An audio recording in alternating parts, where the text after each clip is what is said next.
Hello, everyone, and welcome to the Downtown Eastside Heart of the City Festival and to this special event, Fighting for Space, with award-winning author and journalist Travis Lupick.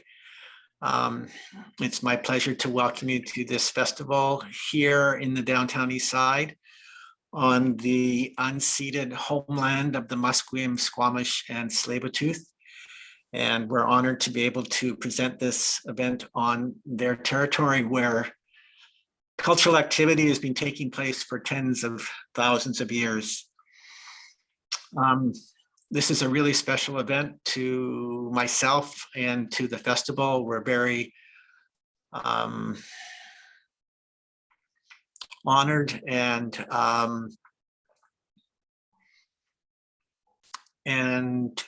looking forward to this important conversation about what's happening in our community.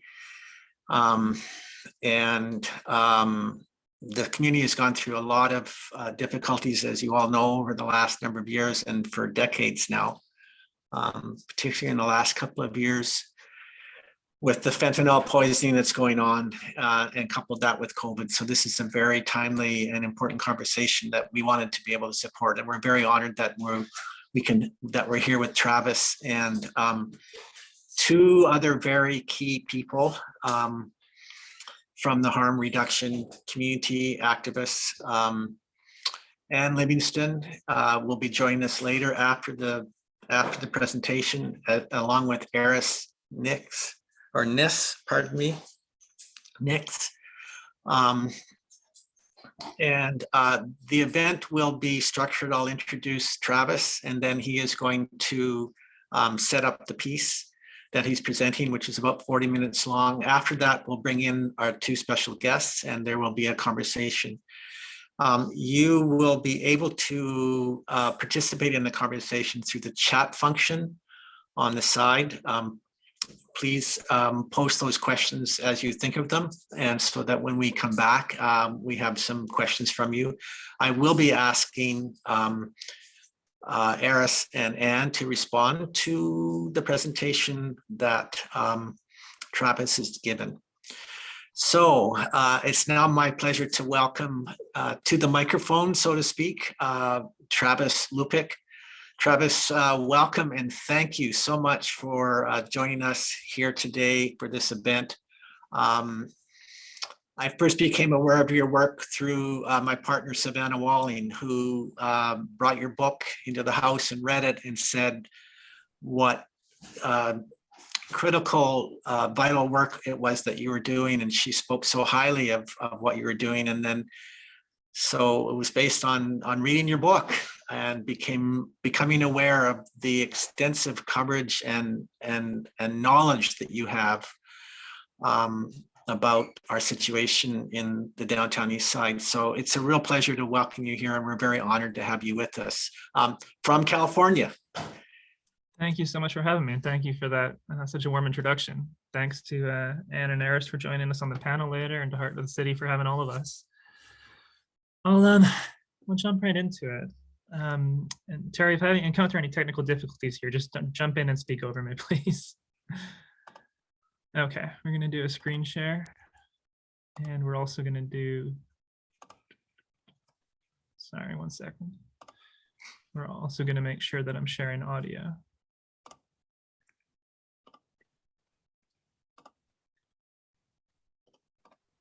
Okay, you can see the PowerPoint presentation now? Yes. Okay, and we are sharing the sound, so we are good to go.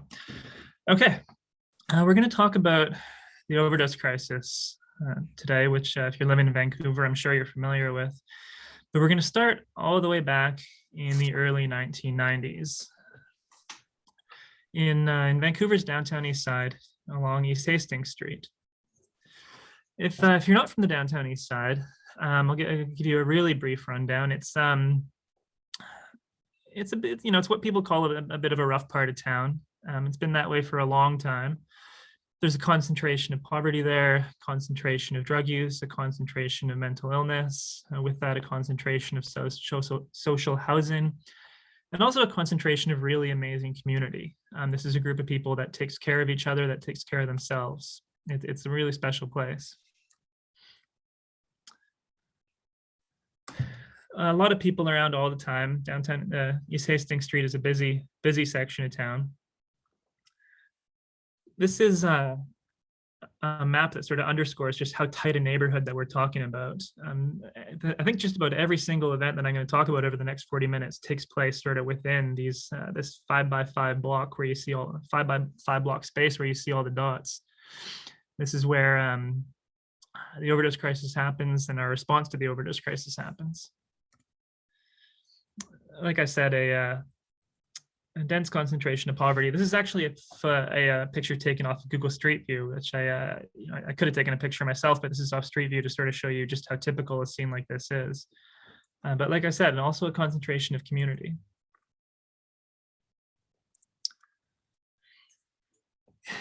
There was an overdose crisis in the early 1990s, very similar to the overdose crisis that we struggle with today.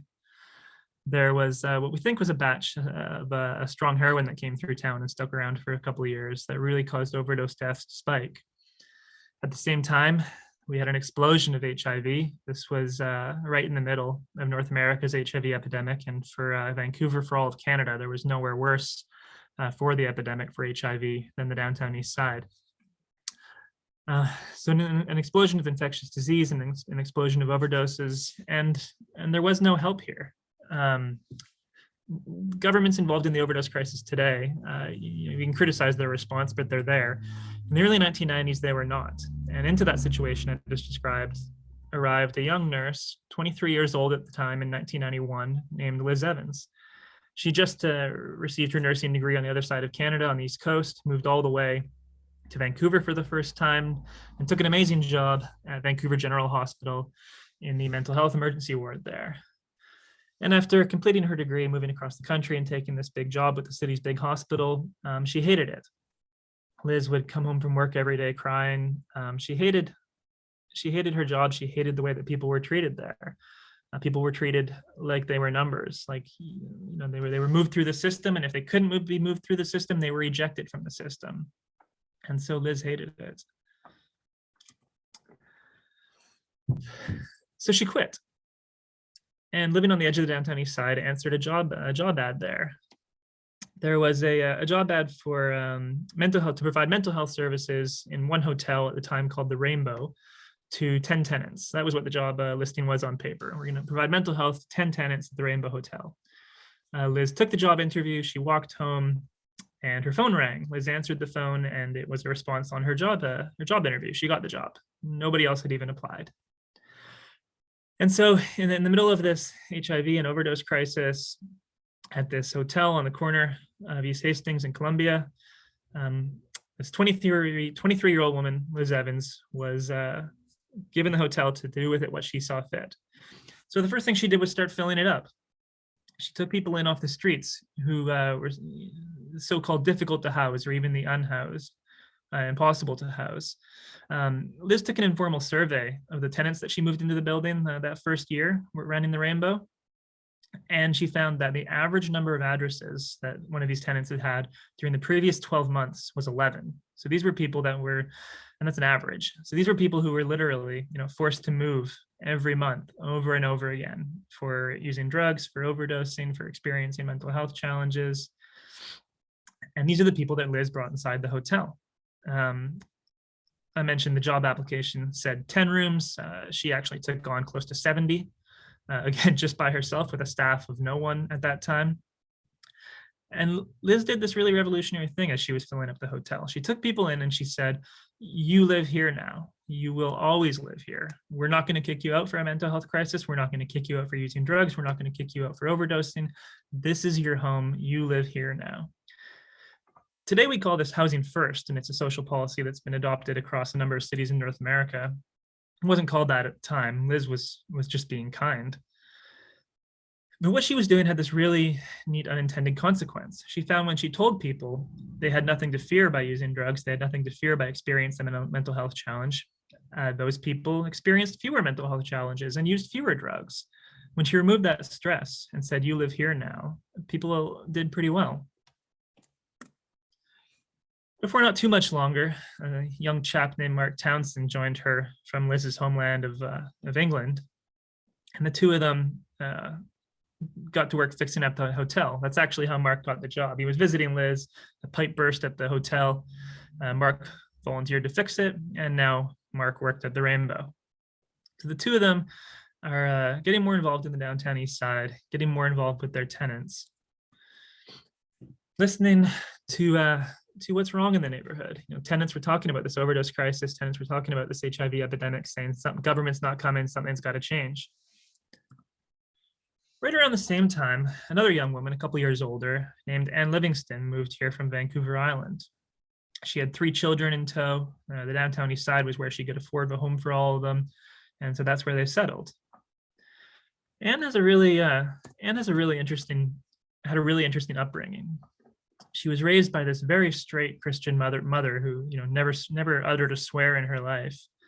At the same time, Ann grew up, one of her earliest memories is being 12 or 13 years old, answering the phone, and there were always these women, these young girls actually on the phone, calling for her mother, these girls that were only a couple years older than Ann herself, 15, 16, 17. It was years, even more than 1 or 2 decades later, that Ann figured out what was going on. Ann's straight Christian mother, who had never uttered a swear in her life, was helping run an underground abortion clinic when abortions were still illegal in Canada. So from a very young age, Ann learned, follow the rules, unless the rules are wrong. Then you can go ahead and break the rules. And when Ann moved to the downtown east side, she saw wrong rules in every direction. She saw police and authorities exacerbating this overdose crisis, this mental health crisis, making things worse, not better. She teamed up with a guy named Bud Osborne. Bud was kind of a tragic figure by this point, and devastatingly good looking, as you can see here, but coming from a troubled past. He'd run away from the United States, dodging the draft. Before that, he bounced around the United States, addicted to heroin and addicted to alcohol. Bud walked in to find his father had hung himself when he was just 5 years old. Following that, his mother and Bud moved around trailer parks around Ohio and surrounding states for a long time. His mother would bring men home from the bars, and they would abuse his mother. They would abuse Bud. These men would abuse Bud's mother in front of him. Before long, he was self-medicating with alcohol and then heroin. And a couple of decades passed that way until he landed in the downtown east side and hooked up with Ann Livingston. Here's sort of a statistical snapshot of what was going on. A clear, sharp increase in overdoses, jumping from 100 per year in 1990-91 up to almost 400 a year by 1993-1994. This is what Ann and Bud are looking at around the downtown east side. Before they really became this force of nature with really simple activism. They started putting posters up on telephone poles, and not even posters, just pieces of paper that said, "Do you see something wrong in the neighborhood? Meet us in the park. We're going to talk about it. Government's not coming. You need to come." They didn't think anyone would come, but people did. Between 50, 60, 70 people met in Oppenheimer Park one day in 1997 to talk about overdose deaths, to talk about discarded needles, trash in the neighborhood, housing. They met in the park because they weren't allowed inside. These were people who were using drugs, struggling with addiction issues. And at the time, 1997, they weren't even allowed in the building, whatever that building might be. So they met in Oppenheimer Park. This was the group that a couple of months later began calling itself the Vancouver Area Network of Drug Users, VANDU, which is still around today and very much involved in the overdose crisis that we're dealing with now. Eventually, they were let inside. This is a room that one of the nonprofits in the downtown east side lent them, their VANDU's first indoor meeting. There's a list of names there on the back. At VANDU's first meeting, they drafted a list of the names of people who had died of an overdose through that crisis in the 90s. You can see on the back, on that back wall, this is already a very long list. This new group, the Vancouver Area Network of Drug Users, and this new social housing provider, which was now calling itself the Portland Hotel Society, found they had a lot in common. A lot of VANDU tenants, a lot of VANDU members were Portland tenants. So on one side, the downtown east side, you had Ann Livingston and Bud Osborne and VANDU. And on the other side, You had that nurse, Liz Evans, and her partner, Mark Townsend, and the Portland Hotel Society. And they started working together, demanding a response on overdose deaths, holding protests like this one, nailing crosses in fields around town, trying to get Vancouver's attention, saying, this is happening in the downtown east side. You need to be aware of this. You need to do something about this. Dean Wilson, still around today, still involved in activism, became a key VANDU member, eventually the president. This was grassroots stuff. This is a march in the streets demanding access to clean needles, to needle exchange. They would do things like shut down East Hastings. They would put leaflets in the windows of people's cars. They would march in the streets. This was activism. And this was because government was not responding to these problems that VANDU and the Portland Hotel Society knew were happening. I'm gonna play a short video now. Terry, tell me if you can't hear the audio. This is the sort of activism that VANDU was getting up to in the late 1990s. If we just go in there, we'll get taken away. It doesn't matter. We're citizens and we're allowed to go to council. We're walking in at 2 o'clock and say we just want to bring attention. Then we're going to be leaving. We'll clean up our mess and we'll be out of here. Okay, and your name's Dean, right? Yeah, Dean Wilson. And you can phone, like I've got that on right now. There's a problem, just phone me, officer, and I'll take care of it.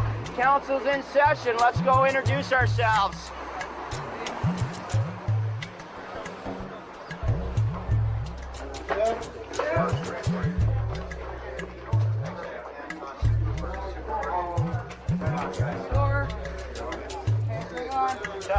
Thank you. Good. Okay, Rich, that's all right. Right on. All right. No. We have a gift for the mayor. Yeah. Margin, guys, margin. Come on, The guys. 90-day moratorium. That's right. Sorry?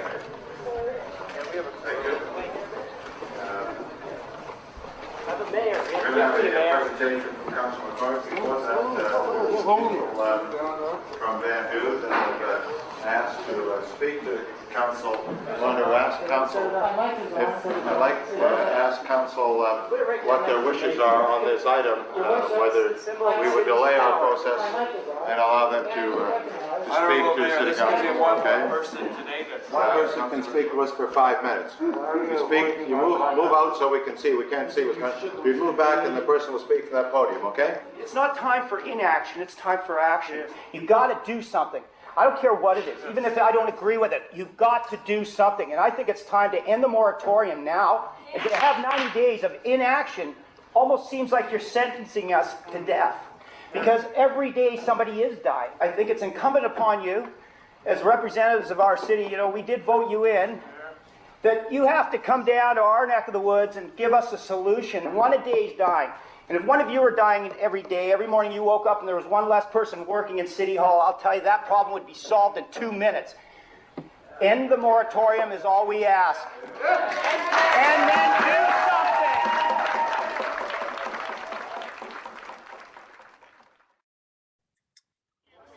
something. Dean Wilson speaking to council in front of Mayor Philip Owen, who tragically just passed away last month, actually.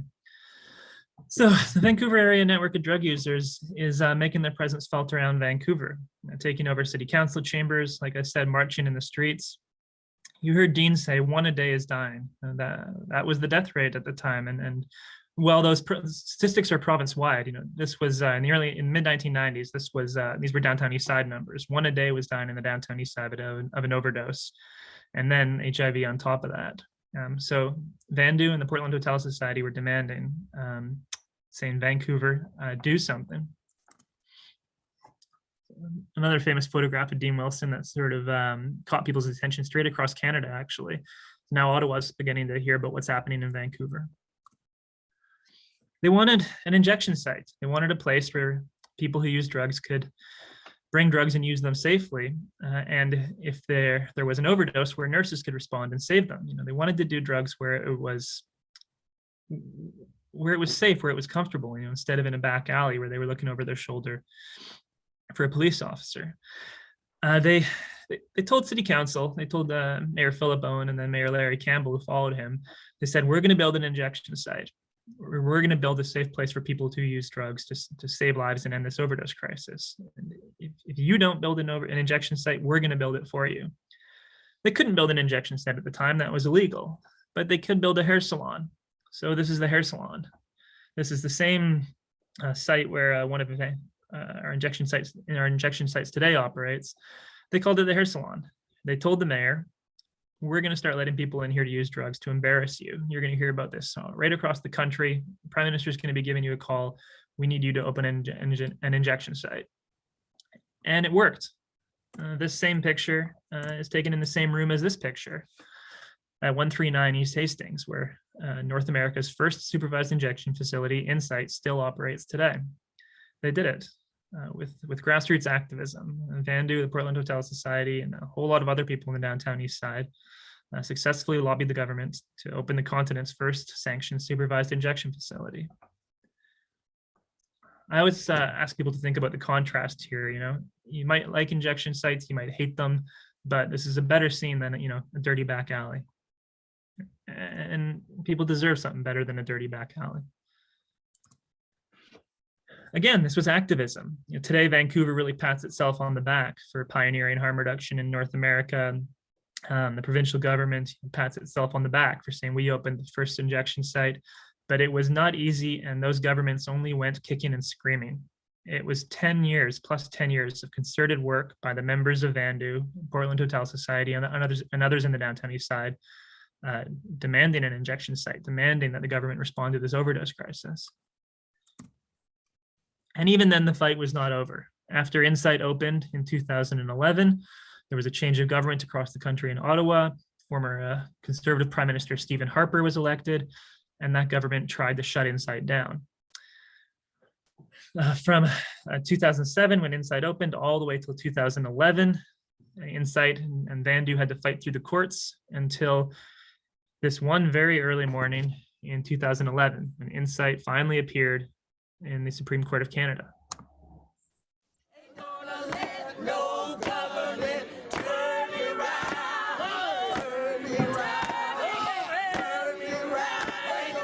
The tension was incredibly thick. Most of us felt sick to our stomachs because everything rode on this decision. By 6 o'clock, the sidewalk was packed. Stay tuned there on Hastings.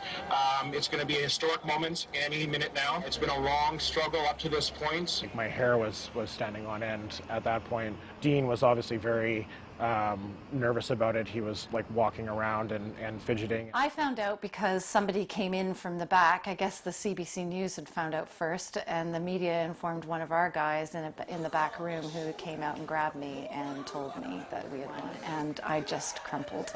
My knees buckled and I fell into Shelley's arms and just felt so emotional. I didn't think I could actually stand up.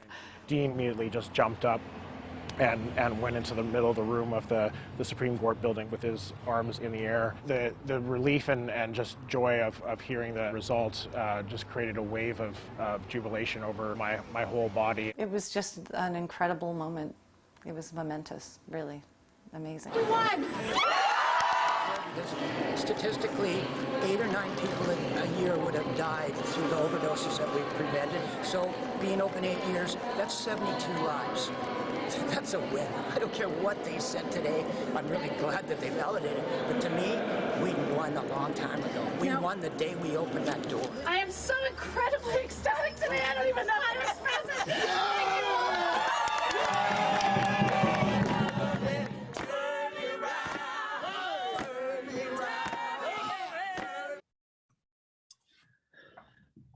you. It was a long struggle. Our story began in 1991 when the Portland Hotel Society got off the ground, and then we went to 1997 with VANDU, and from there it was really a lot of hard work, a lot of activism that went all the way up till 2011, when Insight was finally declared legal by the Supreme Court of Canada.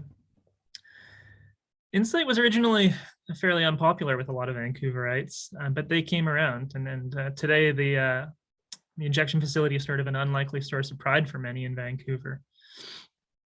There was this interesting transition, especially among business owners in the years following Insight's opening. Originally, businesses in the downtown east side marched against Insight. 5 years later, they were marching for Insight. ahead of that Supreme Court decision. They found that the people who were using drugs in their doorways that were leaving needles there after Insight opened were using drugs inside Insight and were leaving needles inside Insight. Business owners around Vancouver really became an unlikely ally for this injection site. And I think that's something that cities talking about injection sites today should take note of. And Insight worked.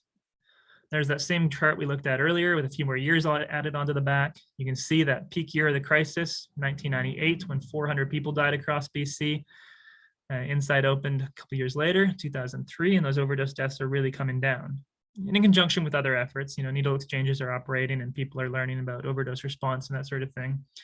But what VANDU was doing worked. Overdose deaths came down. The overdose crisis of the 90s came to an end. And then fentanyl arrived. Fentanyl is a synthetic narcotic, similar to heroin, but significantly more potent. It arrived in 2013, 2014, depending on what numbers you use. And overdose deaths, again, just skyrocketed.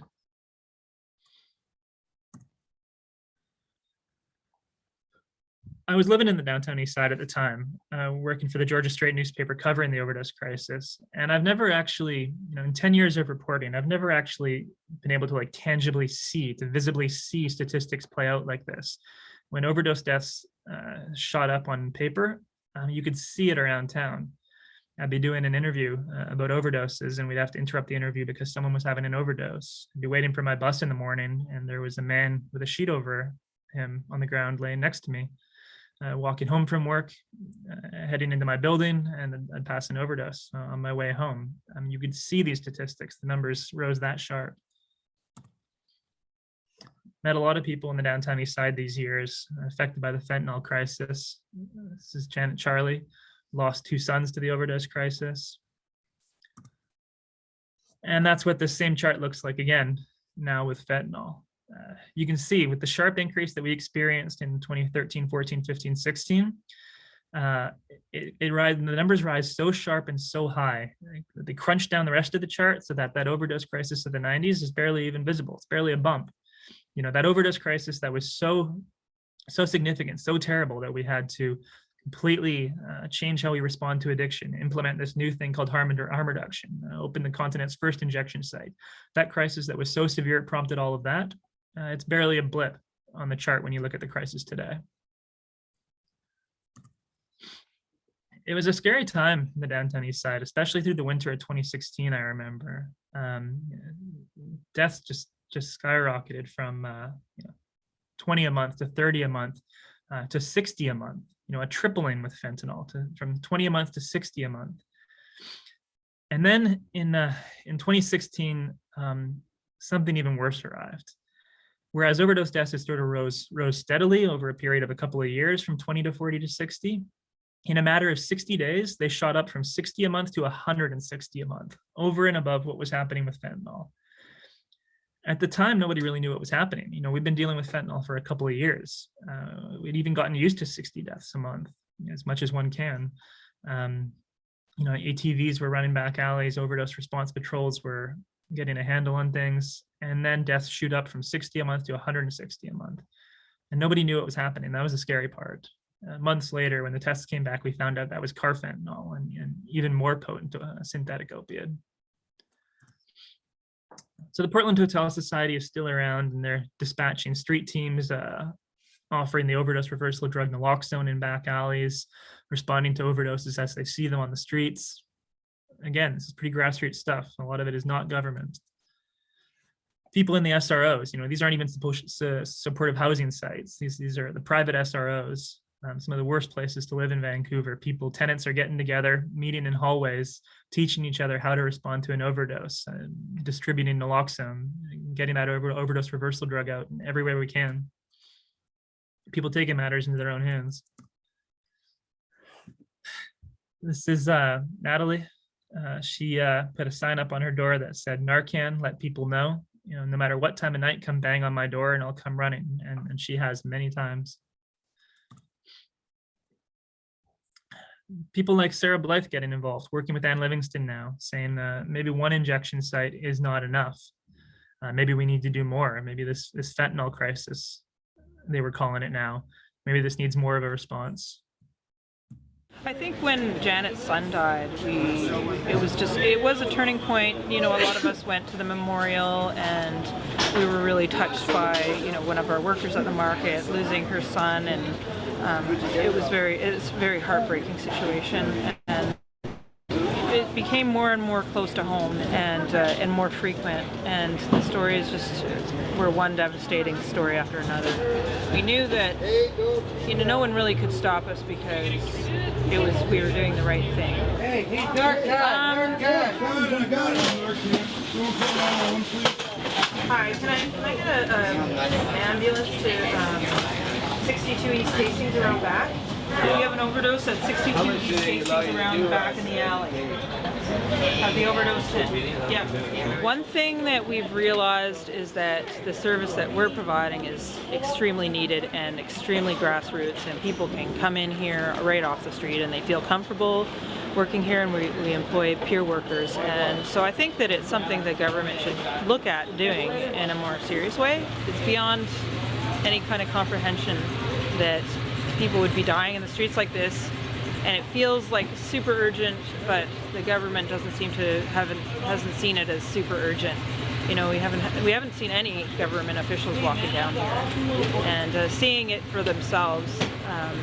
And any other crisis, you know, you see the elected politicians walking around and, you know, having something to say about the crisis. I would like to see the politicians come down here and witness this for themselves, because you just couldn't believe it. I think you cannot understand unless you see it for yourself what's going on. I think The video was by Amanda Siebert, a colleague of mine at the Georgia Strait, who's really involved in the cannabis movement right now. There's Ann Livingston in the background of this photo, the same woman who was walking the alleys in 1995-96, responding to that overdose crisis. In 2016, says enough is enough. We're opening an injection site. She got together with Sarah Blythe, who's there in the foreground, and Sarah and Ann said, we're opening another illegal injection site. You know, just like we did in the 90s with marching in the streets and that sort of thing. We're pitching a tent and we're opening an injection site. I love this photo for its simplicity. You know, that's literally what they did. They pitched a tent, they threw down a bag of clean needles, they threw down a bag of Narcan, they stole electricity from the bank next door, and that's the story of North America's second injection site. People like Lee Tran worked a lot of nights that winter, volunteering for free, working these new injection sites, these tents that Ann and Sarah pitched in back alleys. Everybody who was working these tents was doing it for free and was doing it because they were affected by the crisis. I mean, everybody had lost somebody and decided they were going to do something and work in these tents that were responding to overdoses that winter, starting in 2016 and then for the next several years right up till today. They were really simple. Again, you know, I want to stress that for cities talking about injection sites today, they don't need to be this whole complicated thing. This was, you know, a tent in a back alley, a bag of Narcan, bag of clean needles, and there's your injection site. And they worked. These tents saved a lot of lives. They've saved a lot of lives since they were pitched in 2016. No one's ever died at one of these tents, and they've responded to a lot of overdoses. That's what one of these new injection sites, legally classified as overdose prevention sites now, which is a little bit different from a sanctioned supervised injection facility in Canada. But this is what one of these overdose prevention sites looks like on the inside. This was grassroots harm reduction. These tents started to gain a little bit of attention. On the right-hand side of this alley, you see one of these new overdose prevention sites. On the left-hand side, you see a table that a couple of doctors put up one day. They opened up their laptops. They borrowed Wi-Fi from one of the Portland's hotels, and they let people know on the other side of that alley, you know, do your thing, shoot your drugs there if you want. But if you want to cross the alley, if you feel like it, if you want, we can write you a methadone prescription right here, right now. And some people did cross that alley and try methadone. A lot of people didn't. That's fine too. But a lot of people did, and I think that's just a really neat example of, you know, grassroots harm reduction, going where people are at. this is what these numbers look like month by month now. Same numbers we've seen in previous charts, but broken down month by month instead of year by year. And you see that the fentanyl crisis begin to tick up in 2013, 2014, rises gradually to 2016, from 20 a month to 40 a month to 60 a month, and then carfentanil hits and we're up from 60 a month to 160 a month in just 2 months. It was a really scary time.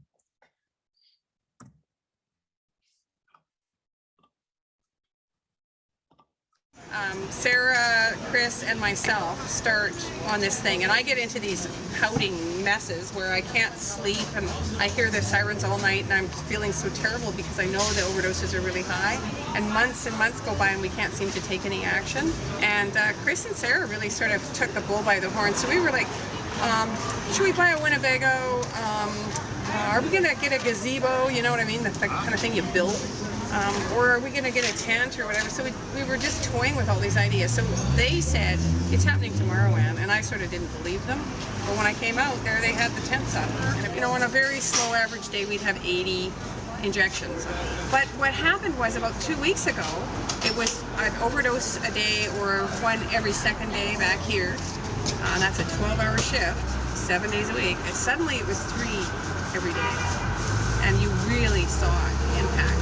Insight then said they had 28 on the previous day, and that's a lot. You just think, oh, it's so high, it's not going to get worse. Well, it did. It tripled bad. You know what I mean? It really, really is a notable difference. The government really needs to step up. The idea that it's sort of, Canadian public health, oh, well, we'll get around to it. Maybe next year we'll get injection sites, you know what I mean? And meanwhile, you could stack the bodies up like cordwood. It's like a lot of dead people. It really is awful. We've all seen MASH, right? You just put up the tents and go for it. Like, really, let's go. Why isn't this being handled? Because I'm pretty sure it's illegal to let people die, and it's legal to save their lives. Again, this was activism. This was not a government response. This was people like Ann Livingston, Sarah Blythe, a whole lot of VANDU members, Portland Hotel Society tenants, marching in the streets, just like they did in the 1990s. You might notice that coffin there on the left of this photograph. That's the same coffin that was marched through city council chambers in that video we watched earlier. 10, 15 years later now, responding to a different overdose crisis, again with a lack of government action. Eventually, this new crop of illegal injection sites, these tents, did catch government's attention. This is kind of a remarkable photo, especially if you're watching this presentation from the United States. That's British Columbia's Minister of Health on the left there, Terry Lake. At an illegal injection site, watching people use illegal drugs, and he's actually saying this doesn't look like a bad idea. Before long, these tents are beginning to look a little bit more permanent. They're moving indoors. This is an alley at a Portland Hotel Society hotel. I love this photograph because, again, it shows how simple an injection site can be. It doesn't have to be this big standalone building that costs $1 million a year. This is a hallway that they converted into an injection site where they're responding to overdoses, saving people's lives. Again, beginning to look a little bit more permanent as the years go on. These tents are looking a little bit more official. The crisis is feeling a little bit more permanent. And new solutions are coming out. This is alongside North America's first sanctioned injection site. Vancouver is home to Vancouver's first prescription heroin program. Again, creating an alternative to the back alleys. There's no sound in this video, but I'll play it just so that you can see how a prescription heroin clinic works in Vancouver.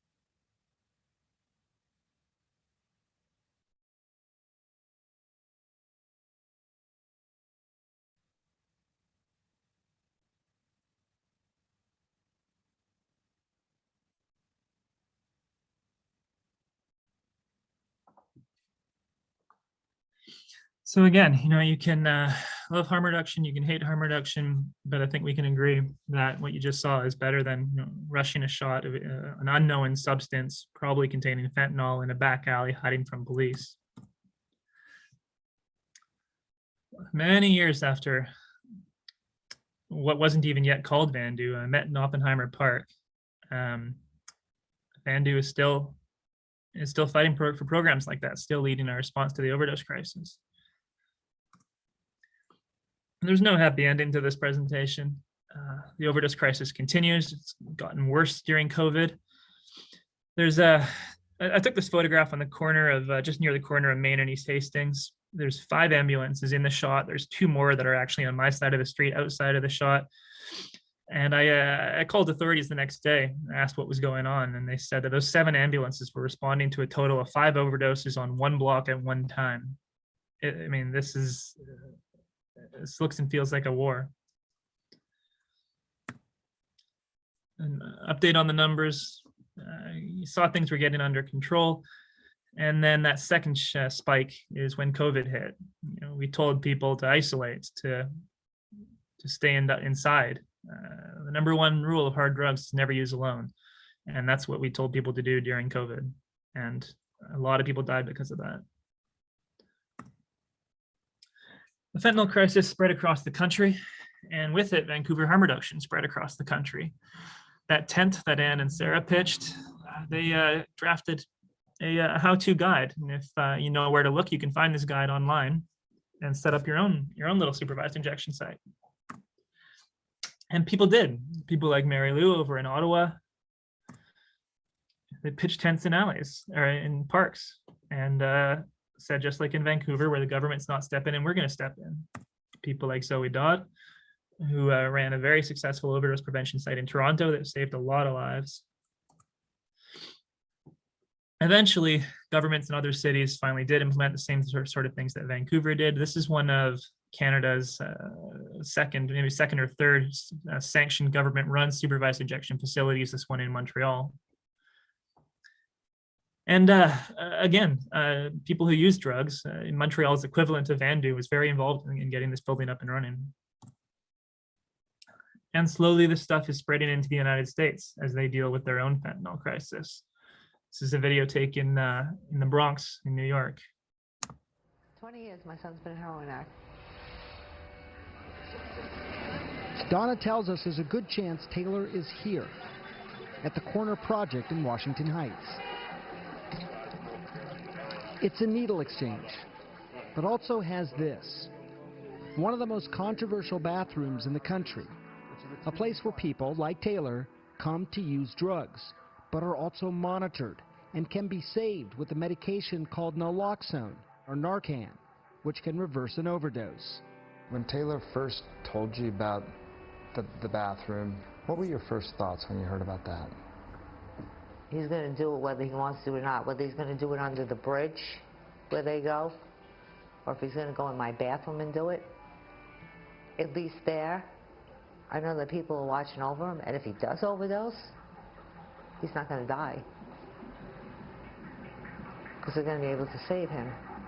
I think there is an acknowledgement generally that drug users are using bathrooms all over the place, and people are dying in those bathrooms. And so there is an acknowledgement that as a syringe exchange provider, we have a moral obligation to make sure that people don't die in our building.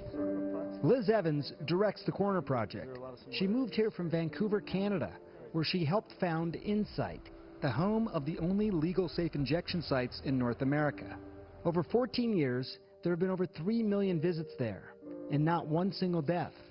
The rates of overdose in the surrounding downtown area dropped by 35%, and Insight users were 30% more likely to get addiction treatment. But here in the United States, this is a very gray area. How does a place like this exist in the sense of the interactions with the legal world, the law enforcement world? There are policies that exist that the state has provided to encourage access to Narcan, clean surfaces, and other suggestions for how bathrooms operate in syringe exchange programs. So once I can normally Hector Mata manages the Corner Project's bathroom program. This is how actually our clients will do it when they come in. They'll sit down, they'll put all their supplies here to make sure that they're preparing like heroin or cocaine or whatever substance they're going to inject. There's a cooker with cod in there for people to use it to like filter the heroin or whatever they are injecting. You got an intercom in here so you can talk to somebody, check on them. You got a timer so you can sort of keep an eye on the time in terms of how long. Yes. What you're seeing is a particularly provocative way of trying to reduce death from heroin overdose. Some see it as condoning drug use, but others see it as a logical solution to a big problem. So you probably noticed that that nurse that we met in 1991, 23 at the time, Liz Evans, is still at it, just like Ann Livingston is still at it, just like VANDU is still at it. Like I said, no happy ending.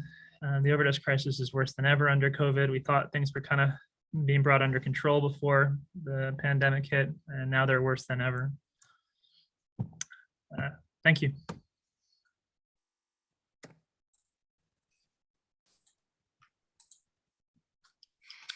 Thank you so much, Travis. What an incredible, well-researched presentation.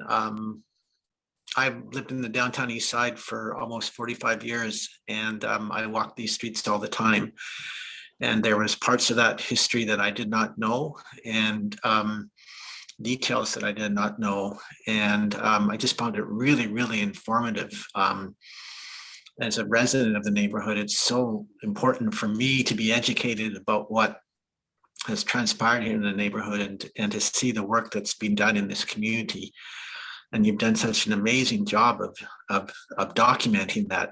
The photographs and your presentation was really exceptional. Thank you so much.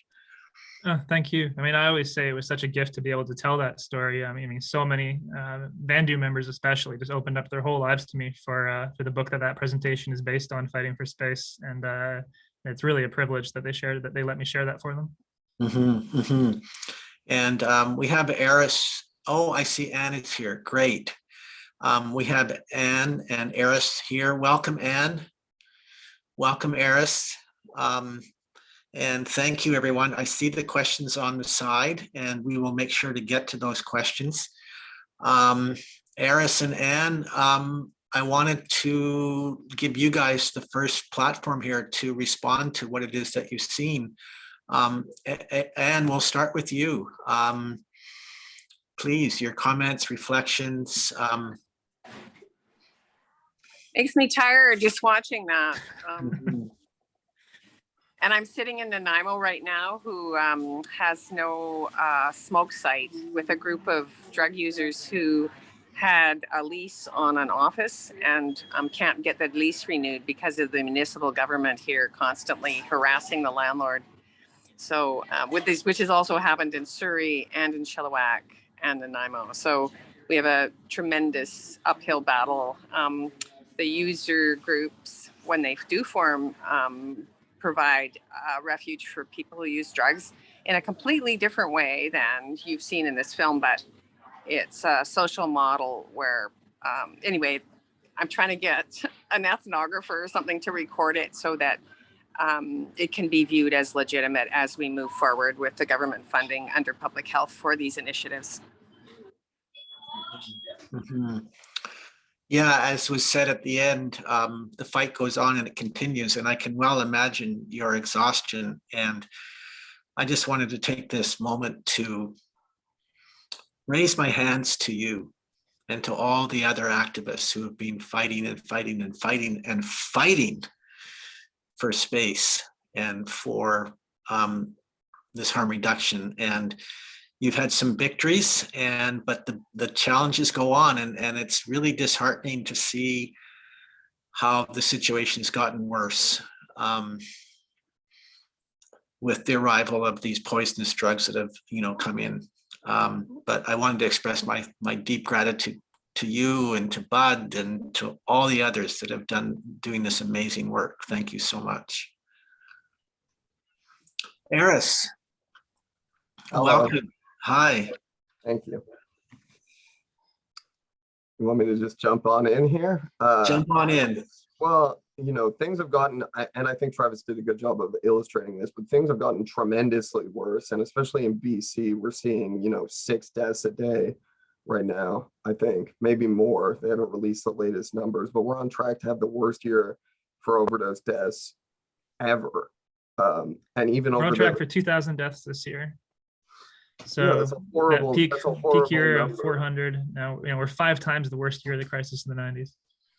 And I think I just want to illustrate the fact that you know, the driving force behind all these deaths is the unpredictable nature of the drug supply. It's not the drugs people are taking themselves. If you took fentanyl, if you were a daily opioid user and you took fentanyl with a predictable content and you knew exactly what you were getting, you know, you wouldn't die. You would be at a much smaller risk of overdosing. And I think, you know, to speak a bit more to Travis's presentation, what we're kind of seeing is the intersections of multiple issues, you know, from housing to human rights to like basic human dignity. There is no equality of harm reduction services in British Columbia, despite the fact that, you know, a provincial health emergency has been declared. So these are all disconcerting things. And, you know, bless Ann and the other folks that are running around the province trying to get the drug user groups off the ground so people can be, you know, empowered and capable of doing what they need to do to stay safe and alive and live their lives in healthy and authentic ways. I guess a bit about the work I've been doing. We've been, you know, my main job is to work doing overdose prevention education in the private SRO stock in Vancouver with a program called the Tenant Overdose Response Organizers. And what we're seeing, you know, it's just death after death after death. I think 3 people I know passed away in the last week. And of the folks I work with in the last year, my memory is a little blurry because of COVID. We've had 10 people die in a 40-person team, you know, and I think all this death has driven me personally. We've been giving out clean, tested, free drugs, you know, in the community and taking data from that. And as long as people know exactly what's in their drugs, if you give someone heroin and you're like, this is how much heroin is in it and how much caffeine is in it, and they can dose themselves properly, what we're seeing is 0 overdoses, either fatal or non-fatal. So I think, you know, this kind of new radicalism in Vancouver, it needs to happen to push the boundaries of harm reduction, while at the same time, you know, we need to get organized in other places, which I think, you know, is what Ann is doing. So much respect for that. Eris, thank you. You mentioned about the unpredictability of the drugs, and which I want to come back to a little bit, but one of the questions that was posed is from the audience is how has COVID impacted the overdose crisis? I'm just putting that out there, Travis, Eris, and to any one of you that picked that question up. Well, you know, I mentioned social isolation earlier and that sort of thing. That's kind of at a high level what's happening. We're isolating people. You know, we're messing with their mental health. People are using more drugs and they're using them less safely. COVID and border closures have also disrupted supply lines, creating an even more unpredictable drug supply. But I mean, Eris, if you're in the hotels, I mean, you're seeing what COVID is doing firsthand. Tell us about that. I think, you know, first of all, on a pragmatic level, when you think about overdose prevention services and COVID, because of the restrictions on distantiality between people and stuff like that, you're seeing overdose prevention sites have to close down half of their booths. So the wait times for booths are longer, so people are less likely to go to them. I mean, in the SRO stock, it's a horrible system. It's a very exploitative system of housing. And there have been things like guest bars, specifically some of the major nonprofits in Vancouver, who I shan't name, they've been putting in these guest bars. So let's say your mom lives on the other side of the downtown east side. You can't go see your mom anymore. You can't check in. So it's compounding isolation and these mechanisms Travis is talking about. And again, as the borders close, you're going to, it's called the balloon effect in economics. You're going to put whatever you need to put into the drugs to buff them out. And that's causing the spike in benzodiazepine concentrations in the drugs. And it's odd because I walked into the Molson overdose prevention site the other day. I was meeting someone to give them some money or something.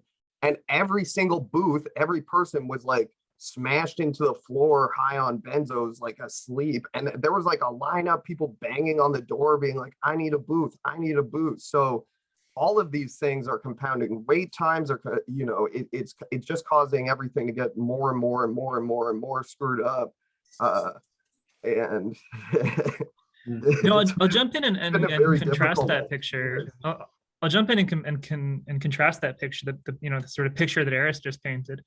I started visiting that legal prescription heroin clinic that we saw in the presentation. I think I first visited in 2013 and first started to get to know the participants there in 2013, and I've stayed in touch with a lot of them ever since. And it's exactly like Eris said, when you're getting a precise, prescribed, predictable dose of pure heroin at a set time of day, you are not overdosing. You're actually just taking your shot and getting on with the rest of your day. You know, a lot of those program participants have jobs. A lot of them work at these overdose prevention sites, for example. They're not, you know, sitting asleep at those tables because of the benzodiazepines that have been mixed in and who knows what else. They go in, they get their shot, they know what's in their shot, they have that sort of autonomy, that dignity, they know what they're putting in their body, and then they get on with the rest of the day. And I just think that's a lot better than hustling in a back alley, having to inject who knows what, and struggling through that sort of situation that Eris just described. And my experience with COVID was that we were starting places in Chilliwack, and Chilliwack was the best example. Everything shut, everything. The shelters, all the meal programs started handing cold lunches out the door with a brown paper bag. The shelters all went to half full. We had an experience where I didn't know how you go get people all who have been walking on the same wet runners for 5 days, and their feet are starting to rot, and they're going to end up in emerge with some kind of problem. And the emerge, of course, is just insane, turning people away. Like, it was a complete abandonment of people. There was no toilets that they could use.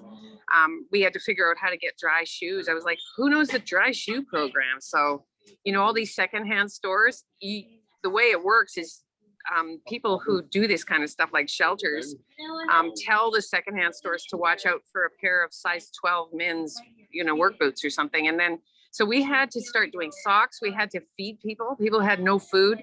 We didn't even have hot water in our place, and they were grateful to wash with cold water because they had no place to go at all.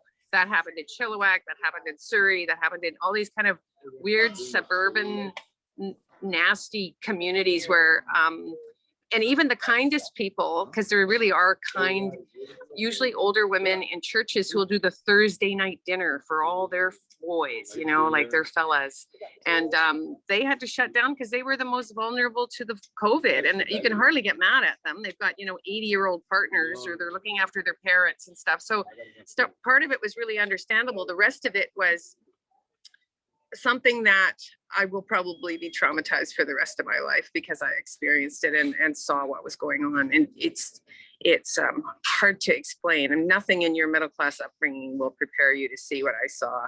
And it went on and on and on and on. And no matter how much we squawked about it, how much funding they throw here, there, and everywhere, no one would solve the problem.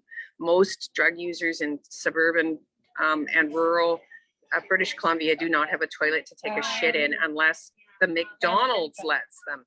So my big thing now, I get really furious about this, because we have so much capacity for public health. We've seen it with COVID. We know how they could react, and they're not doing it. And it's just out of sheer derision and hatred of people who use drugs. And we need to, there's a lot of strategic thinking about who we can sue. How do you take human rights cases? Do we have to, like something with some teeth in it?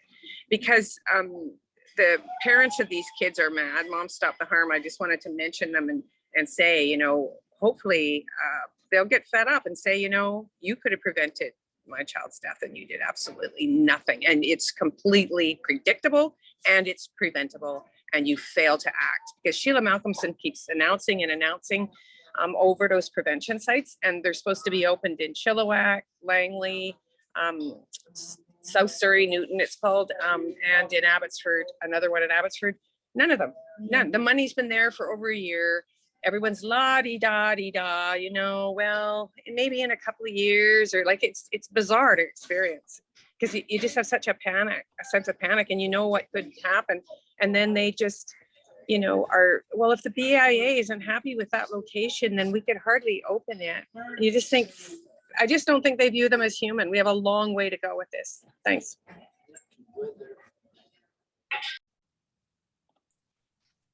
Thanks, Ann. Maybe one of you could talk about, Ann, you said it's all preventable, and you gave some of the specifics here in terms of, you know, that there has been action to say that we are going to do these things and then they don't get done. Could you give us an overview of all the things that need to be done that would make it preventable? I say that as someone who lives in the community, and I'm very aware of this in the community, but I don't have that real strong sense of overview of what are all the things that need to be in place to make this preventable. Well, there's a number of, you know, like it's a hit list, and it is complicated in the sense that they've made it complicated.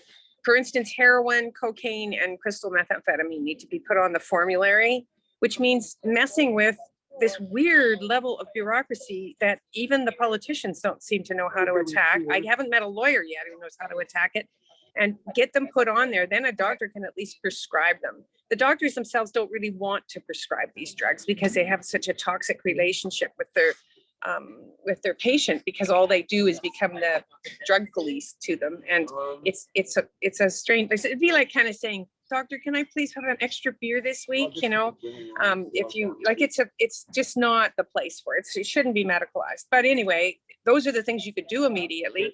The other thing is you can't just leave welfare rates the way they are, and you can't leave everybody outside.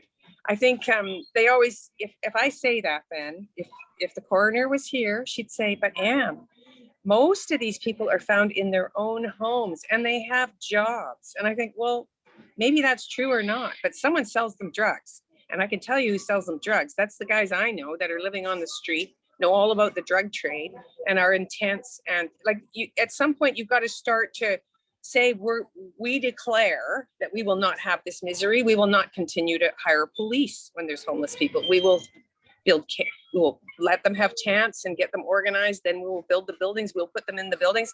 And this over-controlled housing is terrible for them. If you move into an over-controlled housing place, you're going to get booted out. So the most vulnerable people we have that are what they call the hard to house, they just basically refuse to house them. That's what it is. They're easily disposed of, as they say, not hard to house.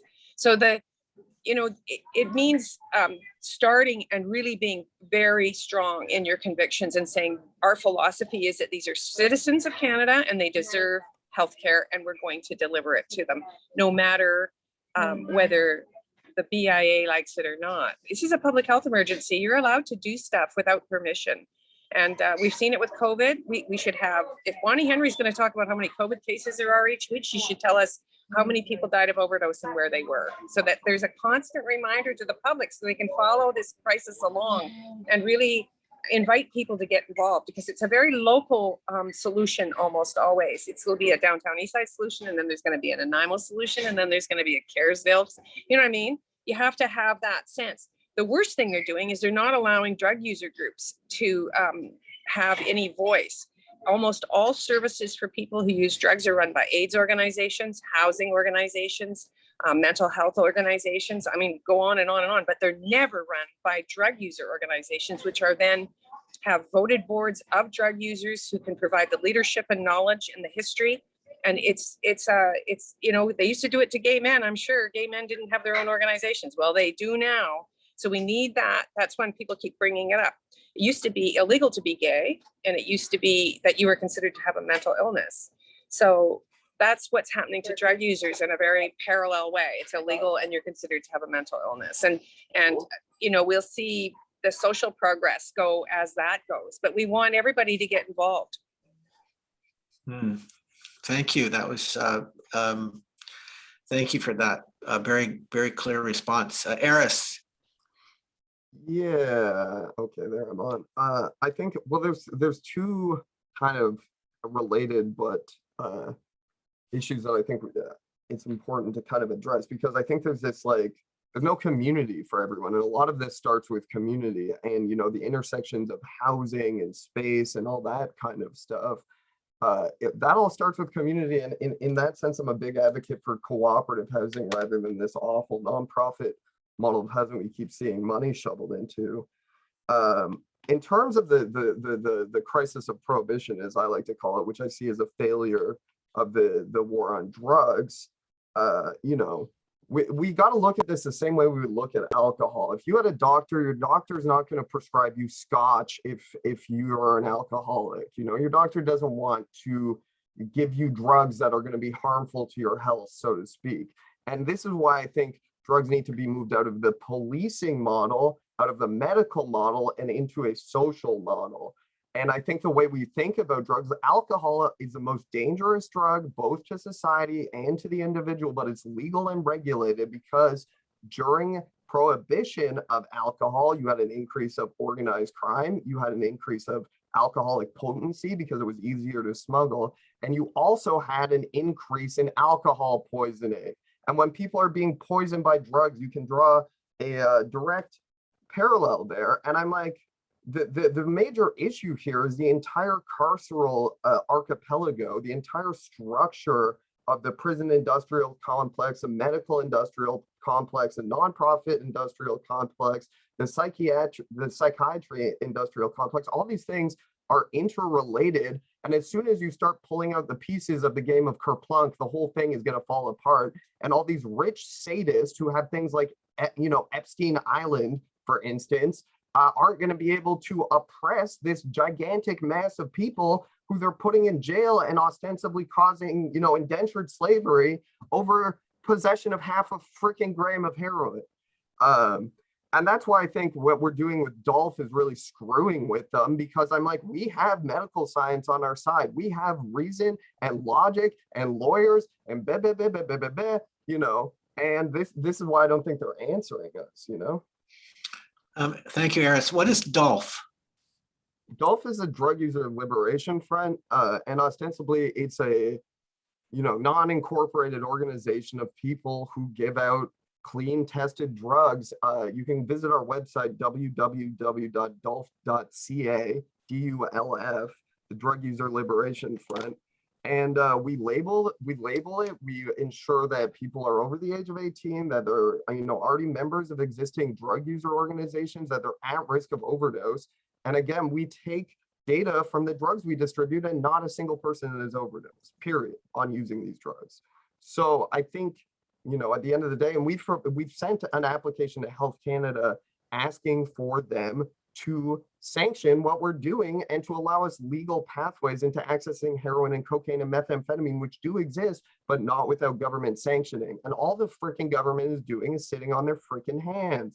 And I'm watching this again. I also live in the downtown east side, and when I walk out my front door, there are people dead on my doorstep, you know, and I'm literally going insane. Like, I feel like, you know, I've been through the Vietnam War or something like that. I wake up screaming every night, covered in cold sweat. It's a very unhealthy and unhappy place to be. And I think that kind of stuff pushes you to do more radical action, despite the fact that it might be against, you know, their law.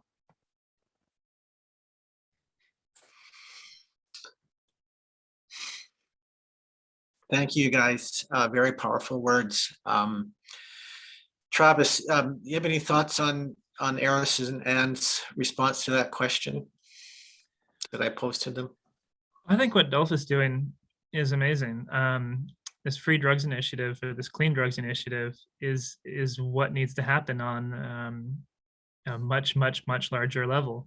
You know, Eris mentioned we need to take it out of a police model, out of a medical model, into a social model. This sort of stuff is moving forward very slowly in Vancouver, but it is very much a highly medicalized model that the government has decided to go with. That said, it's working. It was that prescription heroin program that slowly, gradually, and incrementally convinced me that legalization is the way to go. This was a long time ago now, but I came around to legalization reluctantly. I grew up thinking drugs are bad and we need to keep them illegal. And it was visiting Crosstown Clinic, where those patients are receiving prescription heroin, that over a number of years led me to believe this is just crazy. Putting people in jail for drugs is crazy. I get that it's a scary idea, legalization, giving people drugs. We don't know how that's going to happen. I don't exactly know if you want Pfizer in charge of cocaine. There's going to be some big questions. But I think if you accept two basic facts, and I think they are facts, one, that people will always use drugs. We know they have since as long as we have recorded records.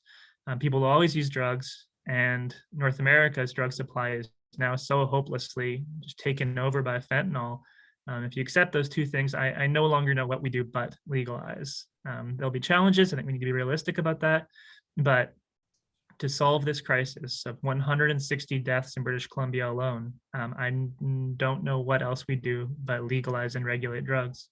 Mm-hmm, mm-hmm. Can I just have a quick comment on what Travis just said? Yeah. I think, if you look at something like cigarettes, the big missing component to this too is public education. What our public education system around drugs right now is just say no. That doesn't teach you anything about drugs. In fact, I know people that are like, going through DARE made me want to do drugs because they sounded fun and exciting, and I hated the cops when I was a kid, right?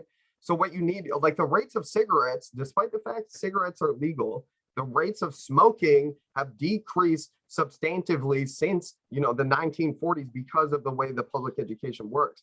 And again, if you look at something like alcohol, when you said you don't know if you want Pfizer controlling cocaine, I'm like, big alcohol, big tobacco, I have no problem with there being like microbrewery equivalents for heroin, but I'm also just like, somebody needs to do something, because what we have right now is PCP mixed with ketamine, mixed with fentanyl, mixed with benzodiazepines, mixed with drywall dust and rat poop.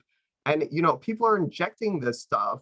And I'm like, the other day I was door knocking in an SRO, and this dude opened his door. He had fallen down an entire flight of stairs, broken his leg, and his arm was like rotting off his body. He was like, I missed a shot and I can't go to the doctor. I was like, dude, like these are the kind of conditions human beings are living in, right down the street from me. And again, to recourse to the sense of community and cooperative housing and stuff like that. If I live next door to someone, I live in a co-op. If I lived next door to someone and I knew they were in pain, I would go knock on their door and see what's up and see if I could help them. We need to build community.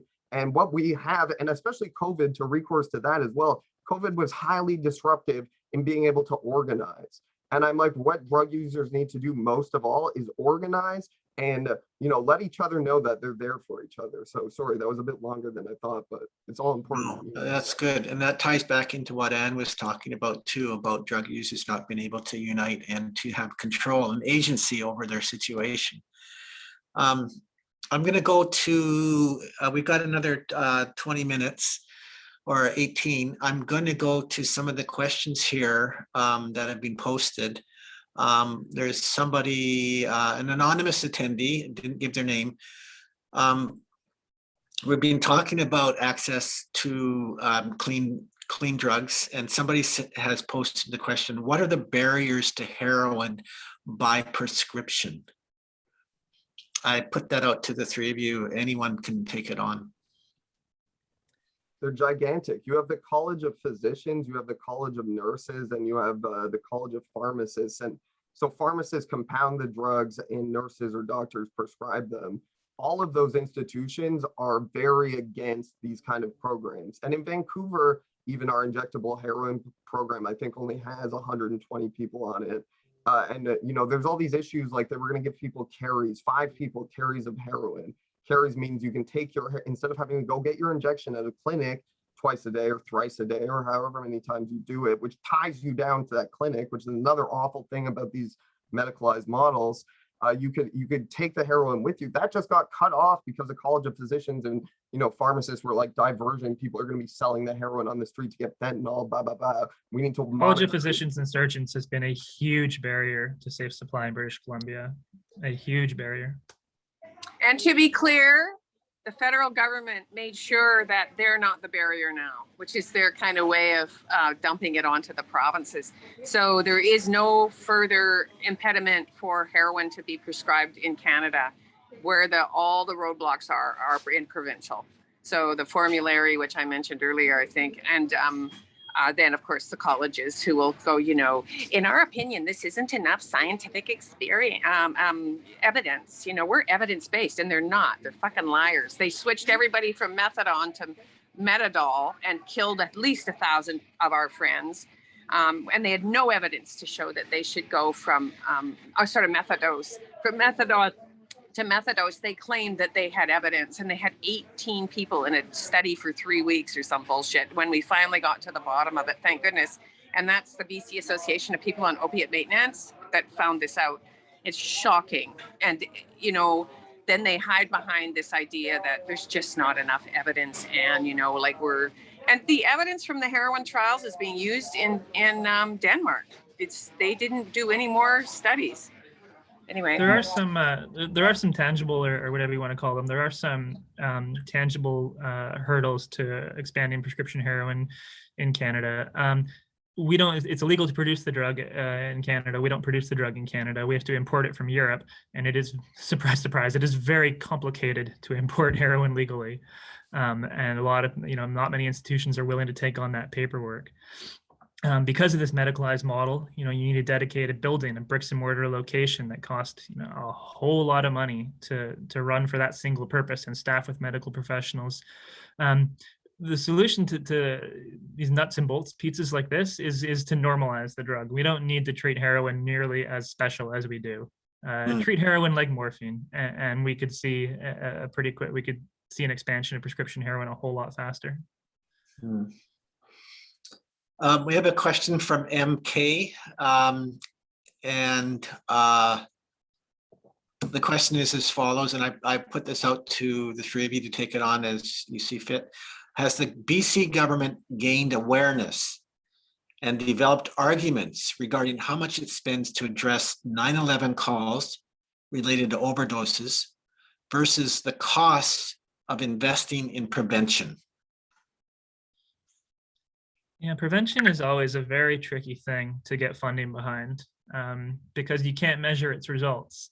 And to get government funding, you need to say, this many dollars went to this program, which produced this many metrics, and that's what the numbers are for these metrics. And prevention is a tough thing to get money behind. It's hard to point to in an election year. It's hard for people to claim that, I prevented this many, deaths, I prevented this many, cases of addiction, because the numbers aren't there. Prevention could do so much to help this crisis, but it's very difficult to get money behind that. It's similarly difficult to get money for treatment. While you can measure treatment is expensive. Treatment is very expensive. And as big a fan as I am of harm reduction, I think if we're real, this might be the primary reason why the British Columbia government in Vancouver has embraced harm reduction to the extent it has. Because compared to treatment, harm reduction costs pennies. I mean, harm reduction is cheap. In that video you saw Ann and Sarah start an injection site with a tent they got from Canadian Tire and a bag of Narcan and a bag of clean needles. Compared to establishing the kind of treatment system that this province actually needs to catch up to the demand, tack a string of 9 zeros on to the end of what we're spending on harm reduction. I think the best treatment is to double the welfare rates, ensure that children aren't growing up in these deprived welfare families where they can't and that they can't possibly afford rent. And if they're in social housing, just almost no one is. I was on welfare for 8 years in social housing because I lived in a co-op, so I had subsidized rent, which is the only reason I could be an activist. I would spend every waking moment otherwise trying to hustle, because you get $1,045 then, and if it's gone up, it's very, very small amount that's gone up. That would include your rent, your heat, your light, everything, food. They're nuts. They haven't increased welfare in over 20 years.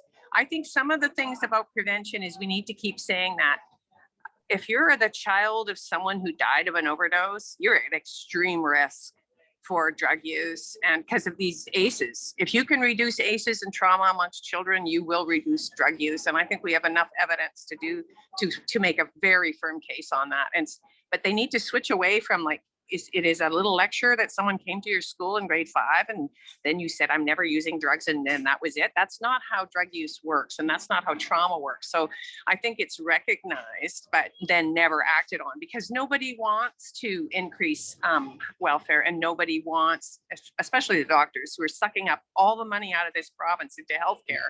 We have no money left for welfare. If you go look at the budget, over half of it's in healthcare. And that's nuts. That's like everyone's going to live outside, get sick, and then we're going to pay for their health care, but we're never ever going to get them a place to live. And that's what's actually going on in the province if you look at the way the money is spent. And that's what prevention is to me. It has people reassured of a life. It has children who don't grow up with this belly full of shame and upset staggering from one crisis to another throughout their childhood. I'll give you a really interesting, piggybacking off those systemic issues, and just discussed. I'll give you a really interesting example of prevention. Crosstown Clinic and prescription heroin is prevention. There are numbers behind this. They found that when this group is given clean prescription heroin and given support services such as stable housing, these people are using less heroin. It's, people think, oh, give people free heroin, they're going to take as much as you want and just be nodding out all day. That is not what has happened at Crosstown Clinic. When these people were given stable housing, removed from the street, they had a lot fewer reasons to use heroin and voluntarily cut their own doses down. And this is a common phenomenon at Crosstown Clinic. Prescription heroin is prevention. If I could just chime in, I'm like, we're preventing what? If we're preventing overdose, I'm like, the answer is clean drugs. Clean drugs, if people know what they're getting in their drugs, they won't die. That's the end of story on that question. And there's a lot of data behind that too. Yeah, well, absolutely. And the other part of this question is this like analysis of cross comparing. How much money is the government putting into all these initiatives and all these ambulance calls and all these paramedics going crazy and going on, work safe and all this stuff? I'm like, what is the grand total of that? It's preposterous to think that you could just avoid all of these problems. But again, to like recourse to what I was saying before, this is all connected to big industry. People build careers on the war on drugs. People take advantage, I'm like, there's so much collusion and corruption on an upper, stratospheric level of this stuff where I'm like, the reason we're spending so much on healthcare is because the people who are on the boards that delegate budgets are colluding with the people that run the healthcare system. It all comes down to corruption, but the government wants to make it look like drug users are the enemy. It's a very easy thing to divide our society by framing the people that are breaking into your house as your enemy, when in reality, no one would have to break into anyone's house if, as Ann said, people were receiving adequate money to just live their lives. Universal basic minimum wage that's scaled to the city you live in. Things like initiatives like this are not that difficult to conceive of, nor are they that difficult to budget for if we remove money from things like enforcement. But again, it all comes back to corruption. It all comes back to Epstein Island. It's like this 120 days of Sodom horror. I'm like, it's real horror. And that is what's going on here, I think. Thanks, Eris. Very powerful. This is a note just from MK in response to some of the things that have been said. The government sitting on their hands seems to be a theme that keeps coming up. What has everybody come to think are the reasons behind that? Bureaucracy, conflict of interest, corruption, conservatism, lack of awareness. And I think, Eris, you just answered a lot of those questions. We can spend more time talking about that, but I do want to get to some of the other questions. Any ways in this is from Adrian Tang, any ways in hosting a conversation in introducing the idea of harm reduction and destigmatizing substance abuse? I'm not sure what you're asking, Adrian, if you're asking for the festival or other situations to provide that kind of conversation. Any thoughts from Travis or others about this question? Well, I can just quickly say that was a huge part of the harm reduction story that I told earlier that I didn't really get into. Fighting for Space, the book is 400 pages, and I ran through it in 20 minutes. But education and those exact kind of events were a huge part of the Insight story. And it was members of VANDU in the downtown east side reaching across town to mothers and who started a group called From Grief to Action. And they were hosting education events together. Donald McPherson, who's at SFU now, he played a huge role in this, going around with the Mayor Philip Owen, hosting dozens and then hundreds of events across Canada. Public education was a huge piece of the Insight story. Thank you, Travis. I have a question from Rory. The Ministry of Mental Health and Addictions and the BCSU, I'm not sure what that stands for, BCCSU. Center on Substance Use. Were created to, quote, mitigate the impacts of the overdose crisis, unquote. Do you think they've been effective in any way? And what could they be doing differently? Question. Should they exist at all? Could this funding be better used? Eris, I think you want to answer this one. I saw your mic go off real fast. Yeah, they're fucking idiots. I'm like, they've been fucking up this whole thing. I'm going to swear now because it's such a huge problem. They just get in our way, pay themselves $120,000 a year and do fucking nothing. And we watch all our friends and family and community die. You know, I don't know. Put them up against the wall, I say, but any of these, it's like the government would not create an institution that's not designed to be obstructionist because the purpose of the government is a colonial structure of violence. Anything that comes from the government it isn't going to help people, you know, and it all has to be driven on the ground by people. That is harm reduction in essence. You cannot move harm reduction into government or institutionalize it. Harm reduction is driven by people who use drugs for people who use drugs. We are the government. I certainly hope I'm not, but maybe I am. Maybe I am. And do you have thoughts on that?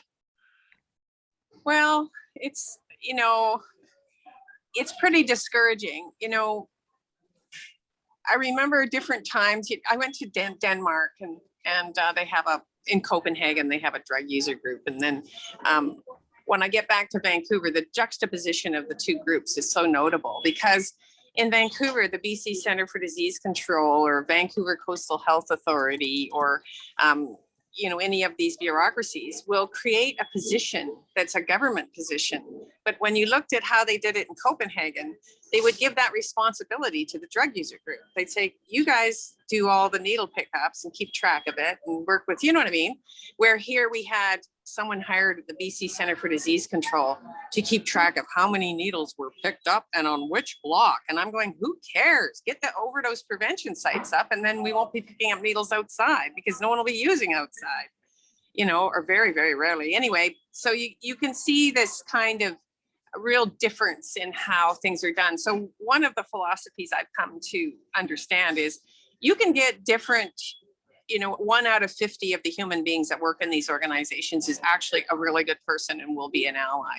But most of the rest of the time, they want to have endless meetings, which takes up your time when you could be fighting with City Hall to make sure that you are, you know, trying to find a place that will lease to you or trying to do the law case against the city that's just violated your human rights, like anything that's helpful. And they never help with that stuff. So, I mean, we had the Insight case and the remarkable thing for me about sitting in court with the Insight case was it was the first time any of those bureaucrats that worked for Vancouver Coastal, it was called the Vancouver Richmond Health Board, whatever, had told the truth. So when they have to say something, they always go, well, like Sheila Malcolmson, we've got safe supply. And you know, there are 38 overdose prevention sites. I'm thinking, Sheila, just shut up. You don't have any of that. No one's getting any of it. And you're making people hate drug users even worse because they create this myth that, you know, and then the average public person just goes, why don't those drug addicts go to those safe places? And why don't they go get safe supply? What is wrong with these people? They just are dying everywhere. Well, they don't exist, those places. 4 out of every 100 drug users who is eligible for safe supply got it. And that's a high estimate. And like 4 in 100. And they call it a program. Like, really? Who gets away with this crap? And the other thing, the same with all of their other programs, you know, that they claim there's all these OPSs because she sent the money down for people to open them. They've never opened them. And I don't know why she doesn't get a bee in her bonnet, like that's the Ministry of Mental Health and Addictions I'm speaking of specifically. Why doesn't she go right down to the street and say, I ordered this to happen? Why isn't this happening? Because public health emergencies, they can make ministerial orders. They do not have to follow the law. They can violate your human rights. I know people who were put in jail and fed tuberculosis medication because they didn't take it when they let them go. So that's a lot of power to be able to imprison someone and force medications on them for tuberculosis. But we've had these laws in place in Canada for many, many years. And then when you could do something useful with them, they're all like, well, you know, if the BIA doesn't want OPS, there's not much we can do about it. I'm just like, it's, you know, cognitive dissonance. Yeah, I hear your anger and the frustration from you guys around this crisis. Yeah, thank you. I need to hear that. I'll highlight Leslie McBain's comments in the chat feature. Leslie's with Mom Stop the Harm. And she's defending the BCCSU. I'll kind of risk the wrath of Eris here and say that I support a lot of what they do too. The BCCSU wasn't around during Insight's formative years, but the people who are working for the BCSU were, you know, Evan Wood and Thomas Kerr are two key researchers associated with that organization. And they really did a lot behind the scenes to help Insight get off the ground. BC and Vancouver sold Insight to the federal government as a research project. That's originally how Insight opened. It was a research project. And it was researchers like Evan and Thomas kind of going out on a limb and working a lot of late nights to figure out how to open that place up. Researchers have always been a part of Vancouver's harm reduction story, and especially through Insight, a pretty important one. Now you can criticize how the BCC SU is doing things, and I know that they've become a controversial organization in the downtown east side, especially around how they involve people who use drugs. But it's worth noting that researchers have always been a big part of Vancouver's harm reduction story. I am also not trying to throw anyone under the bus here. I don't want anyone to take offense to what I'm saying. I just do think, you know, someone that I most weeks I'll respond to 1 or 2 overdoses in community. And I'm like, as someone that's responding to that many overdoses, and I'm doing all this work, writing all these government policy documents off the side of my desk, you know, there are levels of the way people work. And to me, it's a very personal thing, and it's about my neighborhood and about my community. And I think that the anger you're hearing is that these organizations are really, they feel disconnected from the reality of having to walk out your front door and inject someone with naloxone and call 911 and breathe for them, and it's COVID and blah, blah, blah, blah, blah, blah, blah, you know. So I didn't mean to offend anyone with my comment. It was just more so that the anger that I feel watching, you know, mass human suffering. I mean, which is so justified. If you're on the front lines, like if you're on the front lines like Eris is, like I actually can't imagine the level of frustration this many years into the overdose crisis, having witnessed this many people die. Yeah. I just buried a 28-year-old kid, for Christ's sake, you know? Yeah. And I'm like, his family can't get his body out of the morgue because they don't have the money to fly his ashes to Northern Beach. It's just like, it's real sad. So I'm like, the anger is coming from a place of sadness, not from a place of actual, like, literal hatred or something, you know? Mm-hmm. I think the hardest thing about doing this work over 30 years for me is that it's a little bit hard to grasp how many people hate me. And that's, it takes a certain kind of, you know, self-soothing and, oh, well, you'll see, they'll like me, Mom, one day, you know, like a, you know what I mean? There's a kind of, you know, if it's not the BIA, it's the cops. If it's not the cops, it's some bureaucrat, or like on and on and on. And it's just, you know, like, I don't know. It's a little hard to get used to, just saying. Yeah. We've come up to past the 90-minute mark, and there's a question here I want to leave us with. And I'll just mention, people are asking, will this webinar be available online somewhere afterwards? Yes, we are recording this, and it will be available on the festival website during the duration of the festival and for up to 1 year. Where's the question I wanted to see? That was a good one. One moment, please, as I go through these.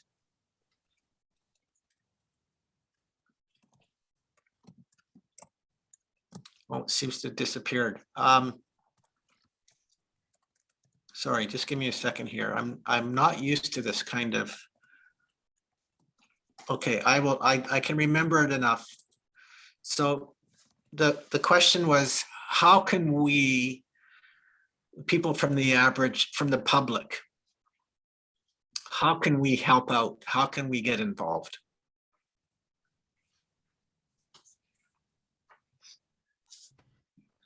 That was the story I told in Fighting for Space. I mean, that was grassroots activism. A lot of people poke fun at it. A lot of people, when they see activists on the news, just brush them aside and, complain that they're blocking traffic.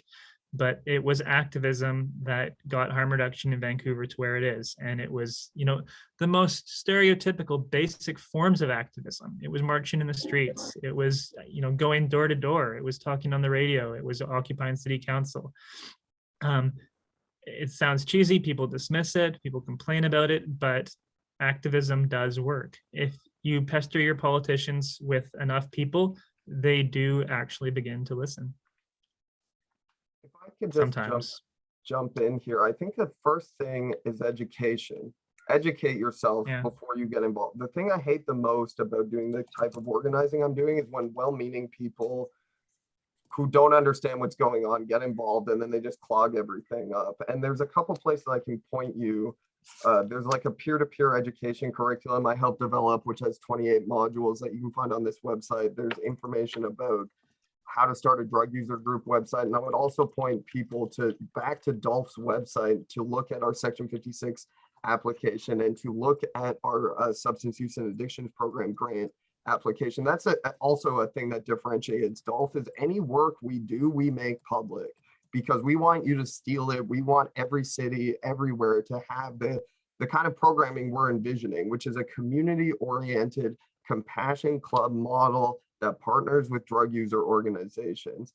And I think in order to get that off the ground, we need to become educated and really understand what's going on and what our options are. And I think, knowledge is power. And especially in this situation, if you want to help out, educate yourself and then reach out as an educated person, because there's lots to do. And the other thing is you have to be willing to put your neck out, not only to public scrutiny, as Ann's brought up, but also what we're doing is illegal. Insight, when it first opened, was illegal. That's what grassroots harm reduction is. It's breaking the law because you're on the right side of history and you want to see people suffer less. So I'll leave on that thought. Thank you, Eris. Could you post those links into the chat function so that people can follow up with that? Where I have took a lot of notes. Some very powerful things that were said here. And one of the things I remember is that about, I think maybe Ann, you had said it, that, it's illegal to help people. It's legal to create situations that kill people, and it's illegal to create situations that help people. Something to that effect that really struck with me. And also about following the rules, but if the rules don't work, you need to be able to break them, and you need to be able to work outside of them. And that really came home in your presentation, Travis, about these incredible people that have done so much on a grassroots level to make change for the better. And I say that knowing that things have actually gotten worse, and we're facing so much more deaths than we used to. And there's the sense of, war that's going on here, and the fatigue that comes from being in that situation. So this has been an incredible learning experience for me. It's also very personal for me because I have lost family members to addiction, and have gone through this on a very personal level. I live here in the downtown east side. I've been here for 45 years, and I walk out my door and I see what's on the street, and it brings me to tears. and I get so angry about it. And so I found this conversation really informative, and it's really helped me. Travis, thank you, Eris, so much for joining us. Thank you, Ann, so much for joining us. I raise my hands to you guys for the incredible work that you're doing. I can't say enough, but I'm just so appreciative of all the work that you're doing. Thank you so much. And Travis, I'll leave it with you to take us out. Oh, I just want to say thank you. Thank you for having us. A huge, huge thank you to Eris and Ann for giving up your time on a Saturday and sharing your thoughts. And like I said, thank you to the people in the downtown east side and the activists there for doing the work that they do. And thank you for the audience. I'm sorry, I was looking at one particular question and answer box, and I was seeing questions there, and I just realized now that there's a whole conversation going on in another chat function that I missed. So there's a lot of questions that I didn't get to. People have obviously had a good conversation amongst each other and had some really powerful thoughts. My apologies for not being able to get to that, but I hope you enjoyed this session. Thank you so much again, Travis. Thank you, Eris, and thank you, Ann. This has been a real learning experience for me, and I'm grateful and very appreciative. And thank you for being part of the Heart of the City Festival. This has really been really important, and I hope that we can do another project like this or another conversation like this down the road. Thank you very much, Thank you very much, everyone, and we wish you all the best, and be safe. And as Bud says, let's take care of each other. Thanks, everyone.